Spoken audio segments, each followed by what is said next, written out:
Hello guys, इससे पहले lecture में आपने सीखा था कमेंट्स और प्रिंट फंक्शन के बारे में। अब हम इस लेक्चर में सीखेंगे कि वेरिएबल्स और डाटा टाइप्स क्या होती हैं।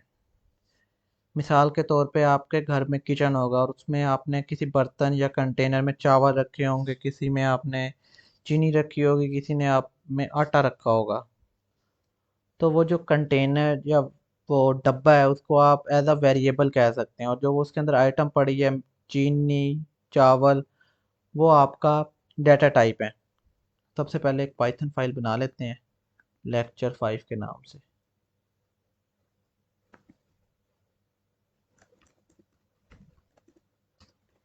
lecture5.py। अब जैसे लिख देते हैं नंबर इज इक्वल टू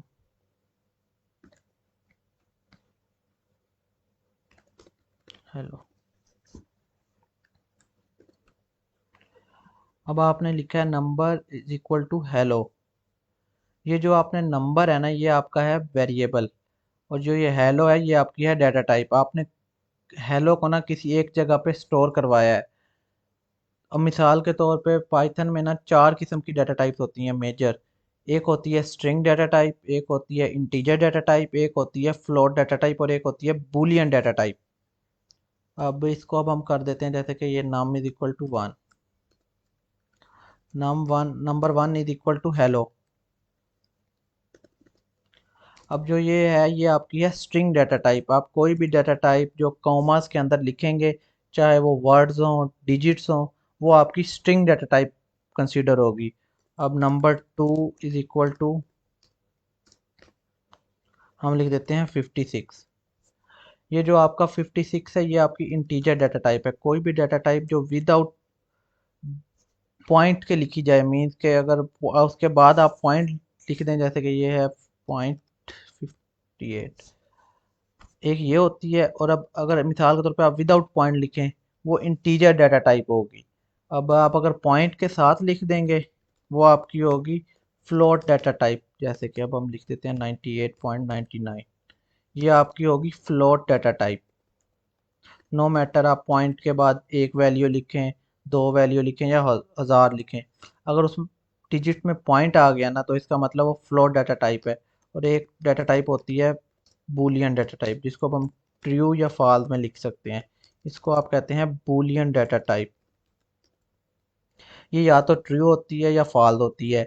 ये डाटा टाइप तब काम आती है जब आपने कोई लॉजिक लगानी है। मिसाल के तौर पे आप ऐसा प्रोग्राम बनाना चाहते हैं जो बताए कि ड्राइविंग लाइसेंस के बारे में। अगर उस शख्स की एज 18 से नीचे होगी तो वो आप फॉल इंडिकेट करेगा। अगर उस शख्स की एज 18 प्लस होगी तो वो ट्रू इंडिकेट करेगा। अब इनकी टाइप देख लेते हैं, जैसे print type of this variable.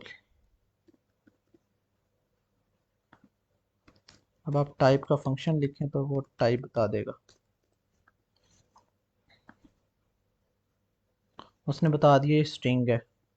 अब हम दोबारा सबकी लिखते हैं, control C control V control C control V. Num two, number three, number four. तो ये देखें, ये पहला जो आपने लिखा हुआ है उसकी है स्ट्रिंग डाटा टाइप, और जो दूसरे की है वो है इंटीजर डाटा टाइप, और जो वो तीसरे की है वो है फ्लोट डाटा टाइप, और जो चौथे की है वो है बूलियन डाटा टाइप। मिसाल के तौर पे अगर आप हल्का सा पॉइंट के बाद जीरो भी डाल दें, एक ये सेम ही है, मतलब 56 इक्वल टू 56.0 मैथमेटिक्स की लैंग्वेज में। लेकिन ये पाइथन में ये इसकी डाटा टाइप चेंज हो जाएगी, ये अब फ्लोट डाटा टाइप हो जाएगी। ये देखें, ये फ्लोट डाटा टाइप होगी। इसी तरह अगर आप इसके अंदर 56 लिख दें, ये इंटीजर डाटा टाइप नहीं होगी, ये होगी स्ट्रिंग डाटा टाइप, क्योंकि आपने कॉमास के अंदर लिखी है। अब मिसाल के तौर पे इसको रन करते हैं, देखें वो स्ट्रिंग डाटा टाइप ही है, वो इंटीजर है। वो क्योंकि अगर आप उसको कॉमास के अंदर लिख देंगे ना, चाहे वो फ्लोट हो चाहे वो इंटीजर हो, जब आप उसने उसको कॉमास के अंदर लिख दिया तो वो स्ट्रिंग डाटा टाइप हो जाएगी। इसको दोबारा से वही सेट कर लेते हैं हेलो में। इसको कमेंट कर देते हैं क्योंकि इसकी अब ज़रूरत नहीं है। अब जो स्ट्रिंग डाटा टाइप है वो स्ट्रिंग में ही ऐड होती है ना, वो ना तो इंटीजर में ऐड होगी ना वो फ्लोट में ऐड होगी। मिसाल के तौर पे अब हम नंबर इज इक्वल टू कर देते हैं num1 प्लस num2। मैं अक्सर नम बोल देता हूँ तो इसका मतलब नंबर ही है। और ये देखें, अब इसको प्रिंट भी करवा लेते हैं, वैसे फ़ायदा तो नहीं है, चलो क्योंकि एरर ही देना है इसने। ये देखें, उसने बता दिया कि इंटीजर और फ्लोट आपस में ऐड नहीं हो सकते। इसी तरह फ्लोट और स्ट्रिंग भी वो बल्कि इंटीजर नहीं, इंटीजर और स्ट्रिंग आपस में ऐड नहीं हो सकते। इसी तरह फ्लोट और स्ट्रिंग भी आपस में ऐड नहीं हो सकते। ये देखें, उसने बता दिया। हाँ, फ्लोट फ्लोट में ऐड हो सकता है, फ्लोट इंटीजर में भी ऐड हो सकता है, इंटीजर फ्लोट में भी ऐड हो सकता है। जैसे कि अब हम इन दोनों को ऐड कर लेते हैं, num2 num3। जो वो इंटीजर है वो फ्लोट में ऐड हो सकता है, फ्लोट भी इंटीजर में ऐड हो सकता है। जैसे num2 को हम नंबर 3 में ऐड कर रहे हैं, तो ये देखें, ये लेकिन फ्लोट वैल्यू ही आएगी। इसी तरह जो स्ट्रिंग है ना वो स्ट्रिंग में ही ऐड हो सकता है। मिसाल के तौर पर यहाँ बना लेते हैं नंबर 5 के नाम से एक वर्ड। इसको थोड़ा स्पेस दे देते हैं ताकि जब हम ऐड करें तो स्पेस भी आए। num1 को हम num5 में ऐड कर देते हैं। अब ये आ जाएगा हेलो वर्ड,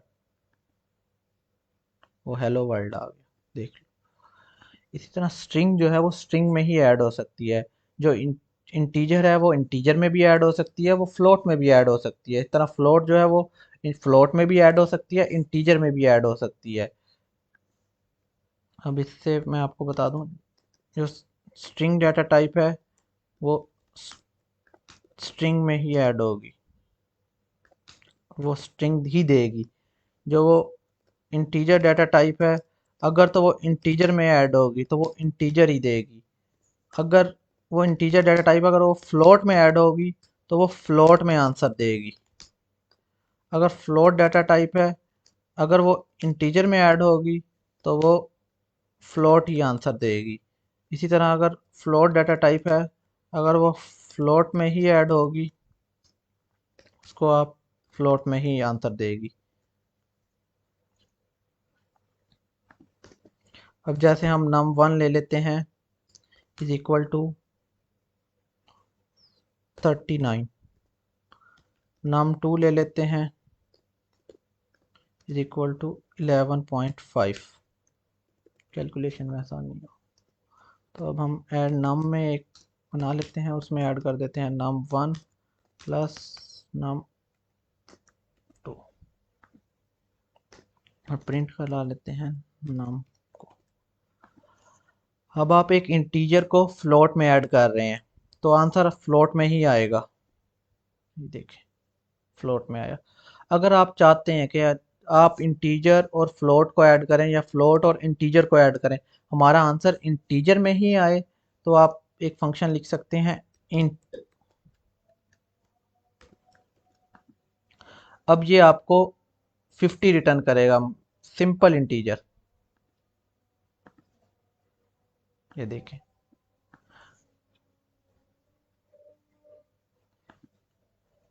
इसी तरह मिसाल के तौर पे हम num3 ले लेते हैं, num3 ले लेते हैं 11 ही। कैलकुलेशन 39 प्लस 11 इज 50 आना चाहिए। अब हम एक प्रिंट करवा लेते हैं, num is equal to num1 plus num3। इसको हम कमेंट कर देते हैं और प्रिंट हम कर लेते हैं num। अब आप एक इंटीजर को इंटीजर में ऐड कर रहे हैं तो आंसर इंटीजर ही आएगा 50। अगर आप चाहते हैं कि ये आपका जो है ये इंटीजर ना आए, ये फ्लोट में आए, तो आप इधर लिख सकते हैं फ्लोट का फंक्शन। अब ये आपको 50.0 दे देगा।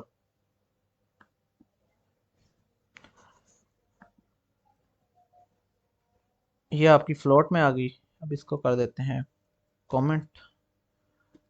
अगर आप चाहते हैं कि आप इंटीजर को इंटीजर में ऐड करें और स्ट्रिंग में आंसर लेना चाहते हैं, या इंटीजर को फ्लोट में ऐड करें, तो वो आंसर आपका स्ट्रिंग में चाहिए, तो आप लिख दें print str।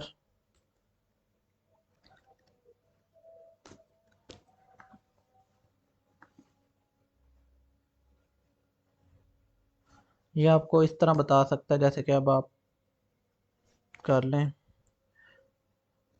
Print the type of this variable is. आप किसी वेरिएबल में इसको स्टोर करा लें, जैसे कि हम वेरिएबल के नाम से ही कोई बना लेते हैं वेरिएबल, इसके अंदर str और नाम को स्टोर करवा लेते हैं। आप इसको यहाँ लिख दें टाइप वेरिएबल। अब ये आपकी आएगी स्ट्रिंग डाटा टाइप, ये देखें। आपने अगर किसी भी या स्ट्रिंग डाटा टाइप या फ्लोट को इंटीजर में कन्वर्ट करना हो तो उसके लिए फंक्शन होता है int। अगर आपने किसी भी स्ट्रिंग या इंटीजर को फ्लोट में कन्वर्ट करना होता है तो उसके लिए फंक्शन होता है फ्लोट। अगर आपने किसी भी इंटीजर और फ्लोट को स्ट्रिंग में कन्वर्ट करना हो तो उसके लिए फंक्शन होता है str। अब इस लेक्चर में इतना ही था। अब हम अगले लेक्चर में सीखेंगे ऑपरेटर्स के बारे में। शुक्रिया।